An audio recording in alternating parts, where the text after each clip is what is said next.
பிரியமானவர்களை இன்னைக்கு நீங்களாம் சந்தோஷமா இருப்பீங்கன்னு விசுவாசிக்கிறேன்.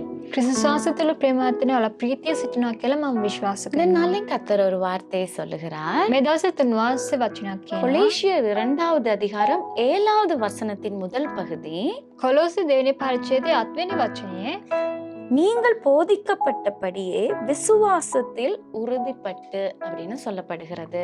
නුඹලාට ඉගැන්වූ ලෙසම නුඹලාගේ ඇදහිල්ලේ පිහිටා.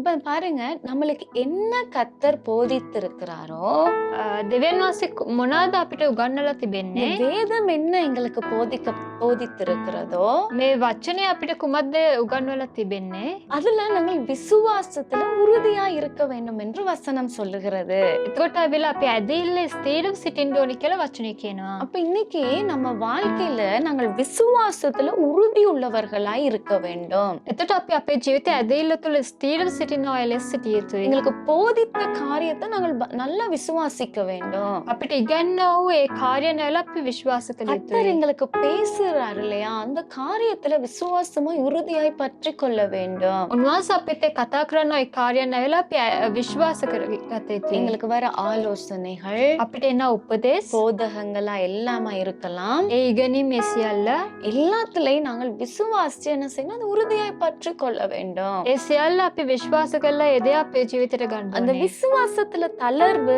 கொஞ்சம் ஷேக் ஆகுற நேரம் ඒ ඇදහිල්ල තුළ අපි සෙලවෙන විට நம்ம வாழ்க்கை விழுந்து போகக்கூடிய ஒரு ஆபத்துக்கு வந்து விடுவோம். අපේ ජීවිතයේ බිඳ වැටෙනා වූ ඒ වාතාවරණයක් සිදු වෙනවා. இன்னைக்கு இந்த உலகத்தை பார்த்தோம்னா මේ ලෝකයේ දෙස අපි බැලුවා නම් தவறான உபதேசங்கள், ඒ වැරදි උපදේශ, நிறைய செழிப்புக்குரிய உபதேசங்கள்.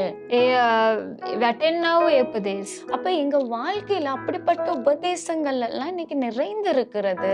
එවැනි උපදේශ ගොඩක් තිබෙනවා. யூடியூப் பார்த்தாங்கன்னா நிறைய காரியங்கள் இருக்கிறது. අල YouTube එක තුළ බැලුවනම් ගොඩක් කාර්යයන් තිබෙනවා. நிறைய வித்தியாசமா வசனங்களை கர்த்தருக்கு மாறா, வேதத்துக்கு மாறா எல்லாம் பேசி கொண்டு இருக்கிறாங்க. එතකොට ඇවිල වචනේ වෙනස්, දෙවියන් වහන්සේට තුළ විරුද්ධ ගොඩක් කාර්යයන් කතා කරනවා.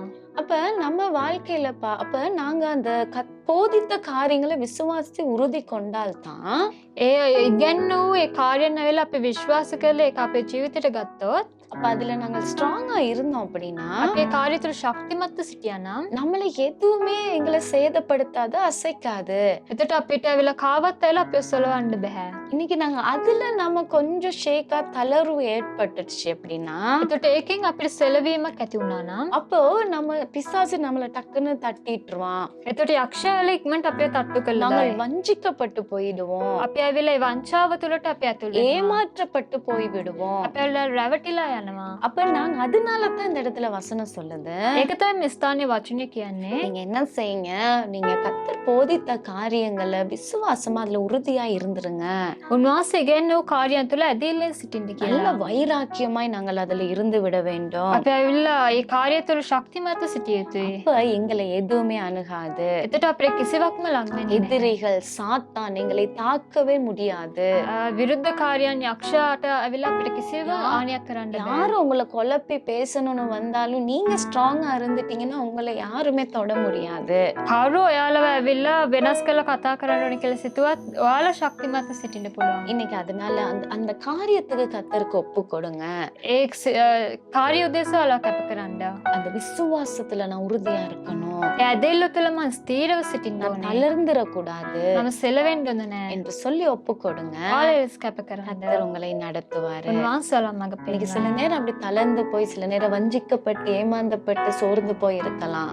ඔයාලා ලෙස සෙලවිලා රැවටිලා ඔයාලා සිටින්න පුළුවන්. மறுபடியும் அவருடைய போதகத்துக்குள்ள உறுதியா இருக்க உங்க வாழ்க்கையை திருப்பிக் கொள்ளுங்க. නැවත උන්වහන්සේ ඉගැන්වීම් තුළට ඔයාලගේ ජීවිතය අරවන්න ஒப்பு கொடுப்பீங்களா? කැප කරමුද? எங்கள் அன்புள்ளவரே, අපගේ ප්‍රේමවන්ත පියාණනේ, இன்னைக்கு இதை பார்த்து கொண்டிருக்கும் போது பிள்ளைகள் මේක බලන් සිටින ඔබ වහන්සේගේ දරුවන් ஏதோ ஒரு காரியத்தை நிமித்தமாய் விசுவாசத்தப்ப விட்டு அதுல இருந்து விலகி இருக்கலாம். මොන කාර්යයක් උදෙසා ඔබ වහන්සේ තුළ ඇදහිල්ලා අයිමි කරලා සිටිනවද? வேதத்துக்கும் வார்த்தைக்கும் நீர் போதித்த போதகத்தை விட்டு விலகி இருக்கலாம்.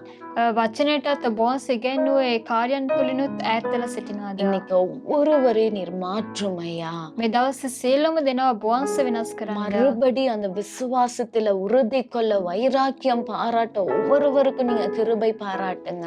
නැවත ඇදිල්ල තුළ ස්ථීරව සිටින්න ඔබ වහන්සේ කරුණාව ලබා நீங்க දෙන්න. அப்படி செய்யறதற்காக ஸ்தோத்திரம். ඔබ වහන්සේ ලෙස කරන නිසා இயேசு ස්තුතියි. கிறிஸ்துவின் நாமத்தில் பிதாவே. යේසුස් ක්‍රිස්තුස් වහන්සේගේ නාමයෙන් පියනනේ. ஆமென். Amen. God bless you. God bless you.